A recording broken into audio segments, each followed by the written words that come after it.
قرآن مجید میں سورۃ البقرہ میں آیت نمبر 102 ہے. اللہ سبحانہ وتعالی فرماتے ہیں وَاتَّبَعُوا مَا تَتْلُو الشَّيَاطِينُ عَلَى مُلْكِ سُلَيْمَانَ وَمَا كَفَرَ سُلَيْمَانُ وَلَكِنَّ الشَّيَاطِينَ كَفَرُوا يُعَلِّمُونَ النَّاسَ السِّحْرَ وَمَا أُنزِلَ عَلَى الْمَلَكَيْنِ بِبَابِلَ هَارُوتَ وَمَارُوتَ وَمَا يُعَلِّمَانِ مِنْ أَحَدٍ حَتَّى يَقُولَا إِنَّمَا نَحْنُ فِتْنَةٌ فَلَا تَكْفُرْ فَيَتَعَلَّمُونَ مِنْهُمَا مَا يُفَرِّقُونَ بِهِ بَيْنَ الْمَرْءِ وَزَوْجِهِ وَمَا هُمْ بِضَارِّينَ بِهِ مِنْ أَحَدٍ إِلَّا بِإِذْنِ اللَّهِ وَيَتَعَلَّمُونَ مَا يَضُرُّهُمْ وَلَا يَنْفَعُهُمْ وَلَقَدْ عَلِمُوا لَمَنِ اشْتَرَاهُ مَا لَهُ فِي الْآخِرَةِ مِنْ خَلَاقٍ وَلَبِئْسَ مَا شَرَوْا بِهِ أَنفُسَهُمْ لَوْ كَانُوا يَعْلَمُونَ.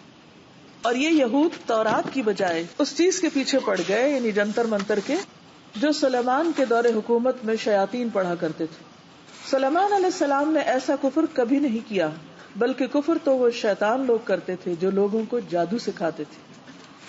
نیز یہ یہود اس چیز کے بھی پیچھے پڑ گئے جو بابل میں عراق کا ایک شہر ہے ہاروت اور ماروت دو فرشتوں پر اتاری گئی تھی. یہ فرشتے کسی کو کچھ نہ سکھاتے تھے جب تک یہ نہ کہہ لیتے کہ ہم تو تمہارے لیے آزمائش ہیں سو تم کافر نہ بنو فلا تکفر کفر نہ کرو. پھر بھی یہ لوگ ان سے ایسی باتیں سیکھتے جن سے وہ مرد اور اس کی بیوی کے درمیان جدائی ڈال سکیں حالانکہ وہ اللہ کے حکم کے بغیر کسی کو بھی نقصان نہیں پہنچا سکتے تھے. اور باتیں بھی ایسی سیکھتے جو انہیں دکھ ہی دیں فائدہ نہ دیں. اور وہ یہ بات بھی خوب جانتے تھے کہ جو ایسی باتوں کا خریدار بنے گا اس کا آخرت میں کوئی حصہ نہیں. کتنی بری چیز تھی جسے انہوں نے اپنی جانوں کے عوض خریدا. کاش وہ اس بات کو جانتے ہوتے. تو اس آیت سے یہ پتہ چلتا ہے کہ جادو کا کھیل کھیلا جاتا ہے شیاطین کی مدد سے ہوتا ہے. اللہ سبحانہ و تعالیٰ نے اہل کتاب کے امتحان کے لیے دو فرشتے اتار کر ان کے ذریعے بھی لوگوں کو سکھایا جبکہ وہ خود بتا دیتے تھے کہ ہم آزمائش ہیں. لیکن لوگ پرواہ نہیں کرتے تھے کہ اللہ کا حکم کیا ہے. اللہ کا حکم پیٹ پیچھے پھینک کر جادو سیکھنے میں لگ جاتے. وہ کہتے تھے کہ کفر نہ کرو. اس سے یہ پتہ چلتا ہے کہ جادو کا سیکھنا سکھانا شیطانی اور کفریہ کام ہے. جو ایسا کرتا ہے وہ کفر کا ارتکاب کر لیتا ہے. پھر یہ کہ جادو کا پہلا ہدف کیا ہوتا ہے؟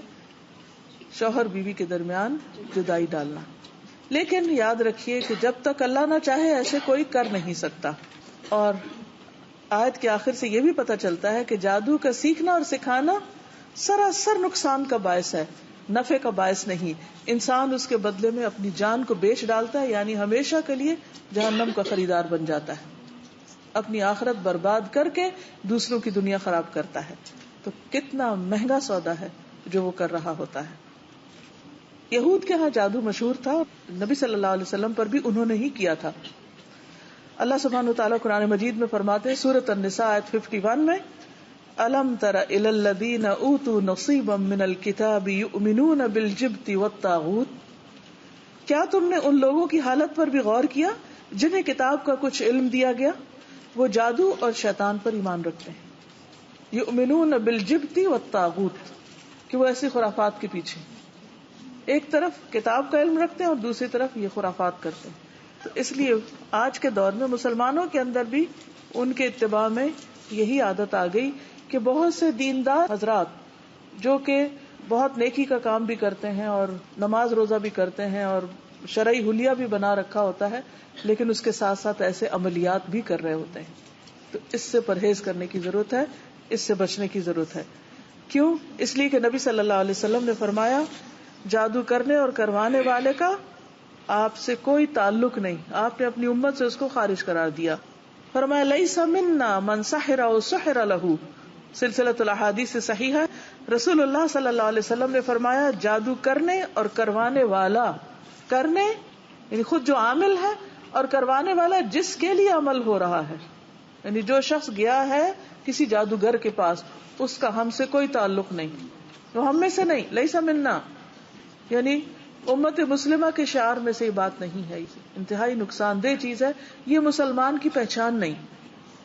صحیح بخاری میں آتا ہے نبی صلی اللہ علیہ وسلم نے فرمایا اجتنبوا الموبقات ہلاک کرنے والی چیزوں سے بچو، اور وہ کیا ہے؟ الشرک باللہ والسحر، وہ ہے اللہ کے ساتھ کسی کو شریک قرار دینا اور جادو کرنا. یہ 7 ان گناہوں میں سے ہیں جو انسان کو ہلاک کرنے والے، برباد کرنے والے ہیں. ایک اور حدیث سے پتہ چلتا ہے کہ جادو پر ایمان لانے والا جنت میں داخل نہ ہوگا.